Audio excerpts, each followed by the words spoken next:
Snooker খেলায় কোন রঙের বল পকেটে ফেললে সর্বাধিক 7 পয়েন্ট পাওয়া যায়? কালো বল ফেললে।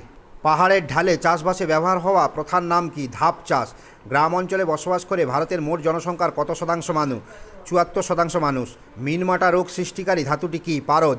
রেডিয়াম আবিষ্কার করেন কে? Madame Curie. অম্লবৃষ্টির মূল উপাদান কি কি? সালফিউরিক অ্যাসিড ও নাইট্রিক অ্যাসিড। শব্দ দূষণ পরিমাপের একক কি? ডেসিবল। যানবাহনে ধোঁয়া সৃষ্টি ক্ষতিকারক ধাতু জাতীয় দূষক পদার্থ কি? সীসা। জোয়ারের জলে স্ফীত অবস্থাকে কি বলে? ভরা কটাল। ন্যাপথা উৎপন্ন হয় কি থেকে? অশোধিত পেট্রোলিয়াম থেকে। চিপকো আন্দোলনের নেতৃত্ব কে দেন? সুন্দরলাল বহুগুণা। শব্দের মাত্রার একক বেল কথাটি এসেছে আলেকজান্ডার গ্রাহাম বেলের নাম থেকে। ট্রেনের হুইসেলের শব্দের মাত্রা কত? 90 ডেসিবেল। স্মগ কি? স্মগ কথার অর্থ হলো ধোঁয়াশা। গাড়ির বিষাক্ত ধোঁয়া এবং কুয়াশা একত্রে মিলে ধোঁয়াশা সৃষ্টি করে। মানুষের কান কত ডেসিবেল পর্যন্ত শব্দমাত্রা সহ্য করতে পারে? 65 ডেসিবেল। স্থানিক সংরক্ষণের একটি উদাহরণ কি? সুন্দরবন ব্যাঘ্র প্রকল্প।